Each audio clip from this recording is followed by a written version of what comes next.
Մարտի դաշտում ԱՄՆ-ին նոր պարտություններ են սպասվում, եթե նրանք չընդունեն Իրանի օրինական պահանջները հակամարտության կարգավորման վերաբերյալ, հայտարարել է Իրանի պաշտպանության նախարարության պաշտոնական ներկայացուցիչ գեներալ Ռեզա Թալեյնիկը։ Հակառակորդի ցանկացած նոր սպառնալիք, հարձակման կամ ագրեսիայի փորձ անպայման կստանա անհապաղ վճռական եւ վերջնական պատասխան, որը կստիպի հակառակորդին զղջալ իր գործողությունների համար։ Նրա խոսքերը մեջբերում է ԻՌՆ-ն։ Իսրայելի իշխանությունները մտահոգված են, որ ԱՄՆ նախագահ Դոնալդ Թրամփը կարող է համաձայնագիր կնքել Իրանի հետ առանց լուծելու մի քանի հանգուցային հարցեր, որոնք հանգեցրել են հակամարտության։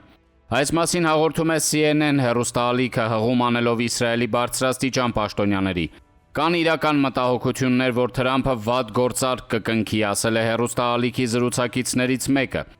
Աղբյուրները նշել են, թե համաձայնագիրը, որով մասամբ կպահպանվի Թեհրանի միջուկային ծրագիրը, չի հասցեագրի բալիստիկ հրթիռների եւ տարածաշրջանային դաշնակիցներին աջակցության հարցերը, կհանգեցնի նրան, որ Իսրայելն Իրանի հետ հակամարտությունը կդիտարկի որպես անավարտ։ Իսրայելն առաջվա պես բարձր պատրաստության վիճակում է գտնվում բանակցությունների ձախողման դեպքում, հեռուստաալիքին ասել է իսրայելցի բարձրաստիճան պաշտոնյան։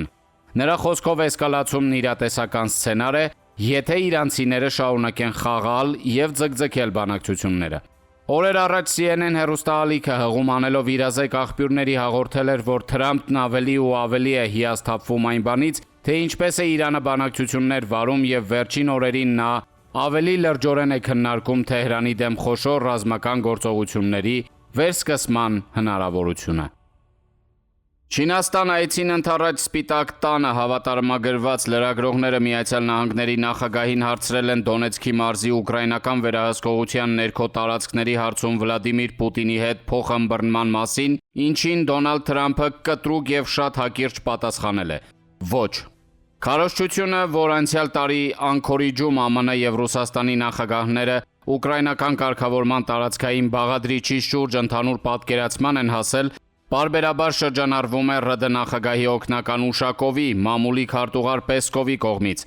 Մոտ 2 ամիս առաջ մինչդեռ արտգործնախարար Լավրովը բացահայտել է, որ Անկորիջի ոգին գոլորշացել է։ ԱՄՆ նախագահը բացահայտել է, որ ուկրաինական տարածքների հարցում Պուտինի հետ ոչ միայն համաձայնություն, նույնիսկ փոխըմբռնում չկա։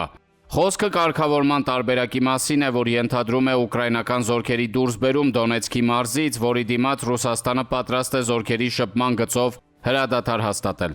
Դոնեցկի ուկրաինական վերահսկողության ներքո տարածքների մասին ԱՄՆ նախագահի կոշտ հայտարարությունը երևում է Կրեմլում եւ ԱԳՆ-ում դեռևս մշակման է ենթարկվում։ Փոխարենը գործի են դրվել պետական լրատվամիջոցների հնարավորությունները։ Մայիսյան զորահանդեսից 4 օր հետո ՌԻԱ Նովոստին խմբագրական է հրապարակել, ըստ որի Ուկրաինայում պատերազմի մոտալուտ ավարտի մասին ՌԴ նախագահի հայտարարությունը ճիշտ չի ընկալվել։ Լրատվամիջոցը պարզաբանել է, որ Ռուսաստանը չի կարող դադարեցնել ռազմական գործողությունները, քանի որ Եվրոպան ուկրաինական բանակը նախապատրաստում է մեծ պատերազմի։ Հեղինակը ռազմաքաղաքական իրավիճակը ներկայացրել է այնպես, որ Եվրոպան ներդրումներ է անում ոչ թե Ուկրաինայի, այլ իր համար եւ Ռուսաստանի տեսակետից գործընթացը շարունակվել չի կարող եւ չի շարունակվի։ Ասվածը միանշանակորեն պետք է հասկանալ այնպես, որ Ռուսաստանը չի կարող թույլ տալ, որ Եվրոպան արդիականացնի եւ վերազինի ուկրաինական բանակը, որպեսզի մեծ պատերազմ սկսի, ուստի ամեն ինչ պետք է արվի, որպեսզի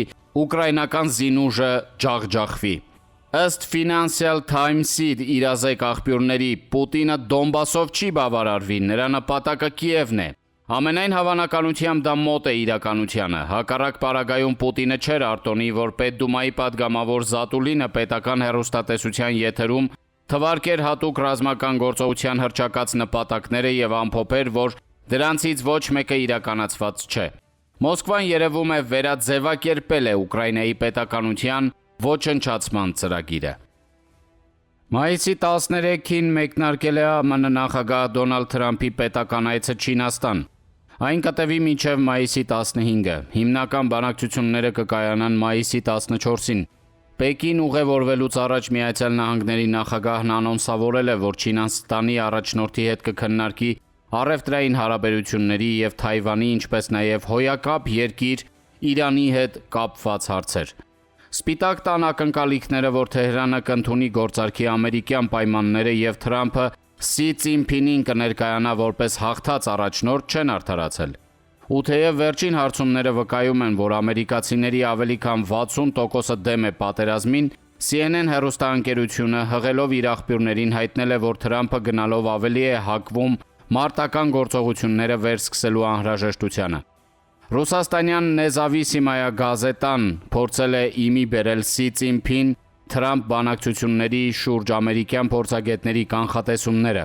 Ամենատարբեր գնահատականներից աչքի է զարնում երկուսը։ Առաջինը ենթադրում է, որ Չինաստանի առաջնորդը կարող է Իրանի նկատմամբ ազդեցություն գործել, եթե ԱՄՆ նախագահը խոստանա չճանաչել Թայվանի անկախությունը եւ սահմանափակվի Թայբեյի իշխանություններին սպառազինությունների վաճառքը։ Երկրորդ կանխատեսումը վերաբերում է Հորմուզի նեղուցի արգելափակման հետևանքով Չինաստանի տնտեսության կրած վնասներին, ինչը փորձագետների կարծիքով Սի Ցինփինին առարկայինորեն պետք է մղի Միացյալ Նահանգների հետ համագործակցության, բայց միայն քաղաքական մակարդակում։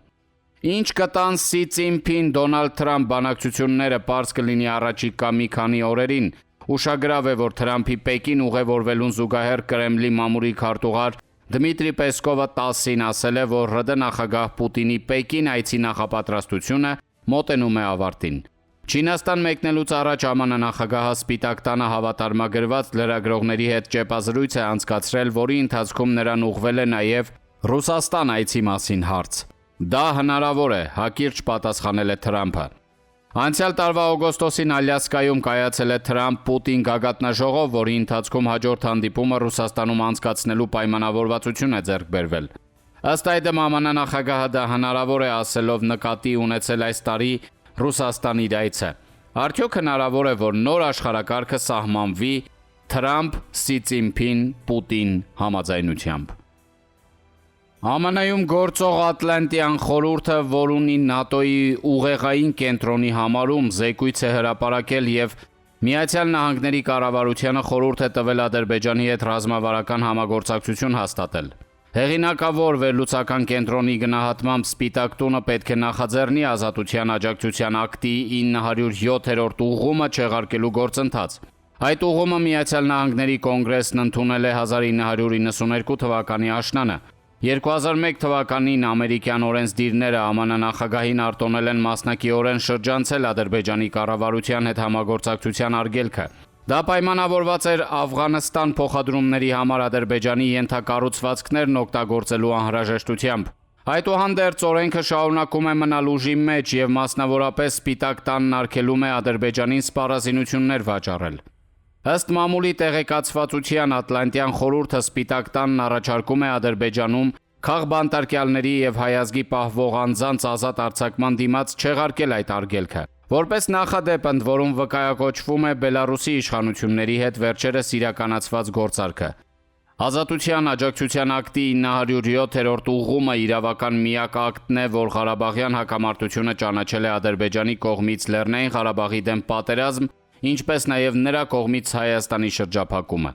Ատլանտյան խորհուրդը այսպիսով Դոնալդ Թրամփի վարչակազմին առաջարկում է ճանաչել Լեռնային Ղարաբաղի խնդրի լուծումը եւ Հայաստանի ապաշրջափակումը, եթե Իլհամ Ալիևը համաձայնի իր երկրի քաղբանտարկյալներից մի քանիսին եւ ԼՂՀ ռազմաքաղաքական նախկին ղեկավարներին ազատ արձակել։ Կան արդյոք նման քննարկումներ Ադրբեջանի եւ Հայաստանի իշխանությունները որքանով են ներգրավված, այդ մասին ոչինչ հայտնի չէ։ Այդ կարևորագույն հարցում Թրամփի վարչակազմը Հայաստանի մոտեցումները նկատի կունենա,